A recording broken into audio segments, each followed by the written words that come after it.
नमस्कार दोस्तों, स्वागत है आप सभी का आपके अपने YouTube चैनल सनोडिया 91 पर।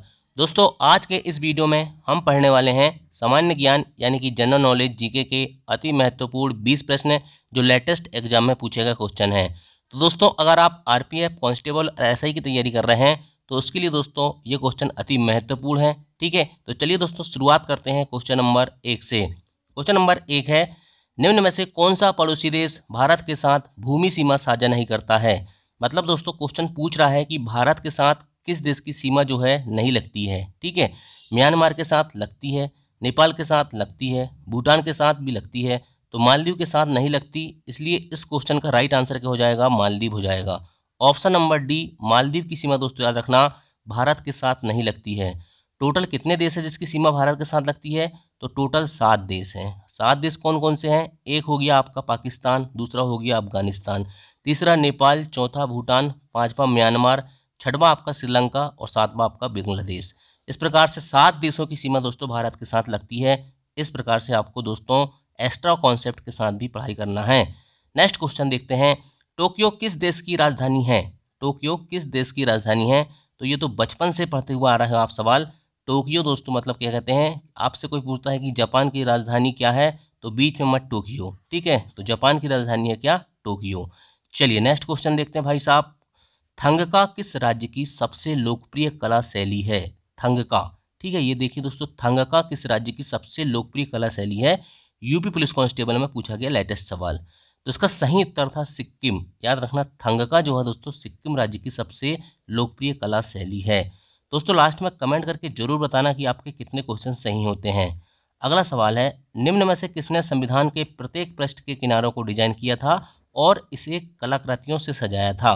ठीक है, 4 ऑप्शन दिए हुए हैं। ठीक है, नंदलाल घोष, प्रेम बिहारी नारायण रायजादा, श्री सैयद हैदर रजा या जैमिनी राय। तो इस क्वेश्चन का राइट आंसर था Nandlal Ghosh, option number A. याद रखना, नंदलाल घोष ने दोस्तों संविधान के प्रत्येक पृष्ठ के किनारों को डिजाइन किया था और कलाकृतियों से सजाया था। नेक्स्ट क्वेश्चन देखते हैं, प्रभावती गुप्त गुप्त साम्राज्य के निम्नलिखित में से किस शासक की बेटी थी।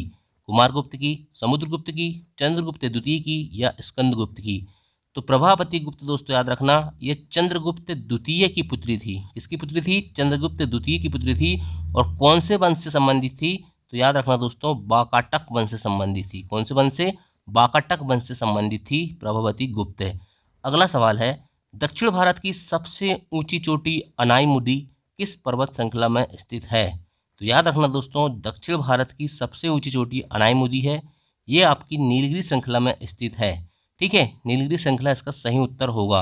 अच्छा, दक्षिण भारत का माउंट एवरेस्ट किसे कहा जाता है, तो ये अनाईमुदी को ही कहा जाता है।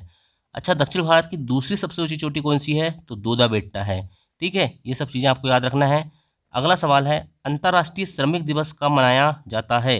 अंतर्राष्ट्रीय श्रमिक दिवस कब मनाया जाता है या अंतर्राष्ट्रीय मजदूर दिवस कब मनाया जाता है, ऐसा भी सवाल पूछा जा सकता है।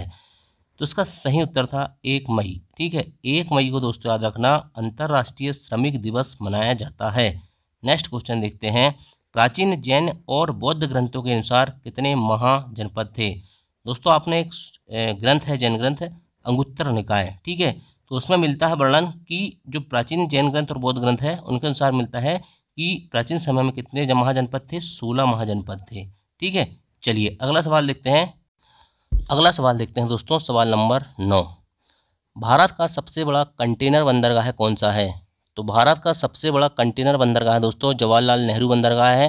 कहाँ पर स्थित है, ये मुंबई में स्थित है और ये भारत का सबसे व्यस्ततम बंदरगाह है। इस बात को भी आपको याद रखना है।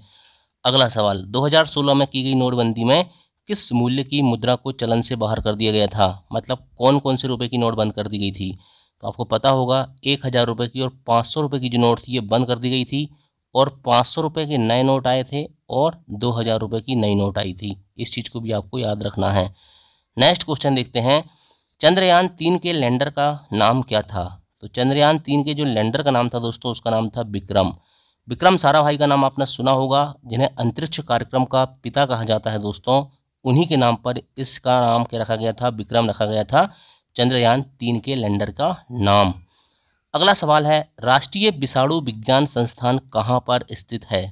तो राष्ट्रीय विषाणु विज्ञान संस्थान दोस्तों याद रखना पुणे में स्थित है। ऑप्शन नंबर ए इसका सही उत्तर था। अगला सवाल देखते हैं, भारत में बाल संरक्षण और कल्याण के लिए आपातकालीन टोल फ्री नंबर कितना है? इस सवाल का जवाब दोस्तों आप बताओ। ठीक है, बताइए कितना है। इस प्रकार के सवाल आजकल दोस्तों एग्जाम में पूछे जाने लगे हैं। 1020, 1040, 1098 या 1198। तो इसका सही उत्तर था 1098, ऑप्शन नंबर सी। अगला सवाल देखते हैं दोस्तों, हम्पी नृत्य उत्सव किस राज्य में मनाया जाता है? दोस्तों उत्सव जितने भी है ना सभी पढ़ लेना। 100% बता रहा हूँ कि हर शिफ्ट में एक क्वेश्चन उत्सव त्यौहार मेले से आएगा। हम्पी नृत्य उत्सव दोस्तों याद रखना ये कर्नाटक राज्य में स्थित है। ठीक है, चलिए नेक्स्ट क्वेश्चन देखते हैं। 2016 में नोटबंदी के समय गवर्नर जनरल कौन थे? गवर्नर जनरल मतलब भारतीय रिजर्व बैंक के गवर्नर कौन थे? तो इसका सही उत्तर था दोस्तों Urjit Patel, option number B. जब 2016 में दोस्तों नोटबंदी हुई थी प्यारे भाइयों और बहनों, आज रात 8 बजे से ऐसा ही हुआ था ना। ठीक है, तो उर्जित पटेल उस समय भारत के गवर्नर थे आरबीआई बैंक के। नेक्स्ट क्वेश्चन देखते हैं। नेक्स्ट क्वेश्चन है क्वेश्चन नंबर 16, अरब सागर की रानी किसे कहा जाता है? ये तो बच्चों वाला सवाल है दोस्तों। अरब सागर की रानी किसे कहा जाता है? कोच्चि को कहा जाता है। ऑप्शन नंबर बी इसका सही उत्तर था। अगला सवाल है, विश्व युवा दिवस कब मनाया जाता है? तो विश्व युवा दिवस मनाया जाता है दोस्तों याद रखना 12 जनवरी को। कब मनाया जाता है? 12 जनवरी को। आप 12 जनवरी लगा के आओगे और आपका आंसर हो जाएगा गलत। याद रखना इसका सही उत्तर हो जाएगा दोस्तों 12 अगस्त।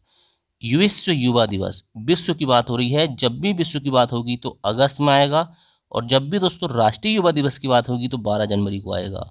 याद रखना 12 जनवरी को मनाया जाता है राष्ट्रीय युवा दिवस स्वामी विवेकानंद के जन्म दिवस के अवसर पर, और ये 12 अगस्त को मनाया जाता है विश्व युवा दिवस। इस क्वेश्चन का सही आंसर था ऑप्शन नंबर डी। अगला सवाल देखते हैं, राष्ट्रीय एकता दिवस कब मनाया जाता है? राष्ट्रीय एकता दिवस कब मनाया जाता है? तो इसका सही उत्तर है दोस्तों 31 अक्टूबर। ठीक है, सरदार वल्लभ भाई पटेल को क्या कहा जाता है बताइए, आप मुझे बताना। सरदार वल्लभ भाई पटेल के देखिए दोस्तों उनसे जुड़ी हुई चीज़ है ये राष्ट्रीय एकता दिवस। ठीक है, तो एक राष्ट्रीय एकता दिवस 31 अक्टूबर को मनाया जाता है। नेक्स्ट क्वेश्चन है, वर्ष 2011 की जनगणना कितने चरणों में हुई थी? अब हुआ क्या दोस्तों, स्टूडेंट 2011 की जनगणना के सारे क्वेश्चन पढ़ के गए। कहाँ की कितनी जनसंख्या है, सबसे अधिक साक्षर, लिंगानुपात, ठीक है, और साक्षरता है ना, इसके अलावा दोस्तों जनसंख्या घनत्व, और क्वेश्चन कहाँ से पूछा देखिए उसने, वर्ष 2011 की जनगणना कितने चरणों में हुई? तो इसका सही उत्तर था 2 चरणों में हुई थी वर्ष 2011 की जनगणना। अगला सवाल है, बंगाल विभाजन के समय वायसराय कौन था? तो बंगाल जब विभाजन हुआ था दोस्तों उस समय वायसराय कौन था? लॉर्ड कर्जन था। ऑप्शन नंबर डी इसका सही उत्तर था। अगला देखते हैं। अगला सवाल नहीं है, 20 सवाल हो चुके हैं दोस्तों। 20 में से आपके कितने सही हुए हैं कमेंट करके बता देना। ठीक है, ये सारे क्वेश्चन यूपी पुलिस कांस्टेबल में आए हुए लेटेस्ट क्वेश्चन हैं। भले ही दोस्तों एग्जाम पेपर पर्चा लीक होने के कारण रिजेक्ट हो गया, ठीक है, लेकिन आपको पता तो चल गया कि किस प्रकार के क्वेश्चन एग्जाम में पूछे जाते हैं। तो चलिए दोस्तों, थैंक यू, जय हिंद, जय भारत।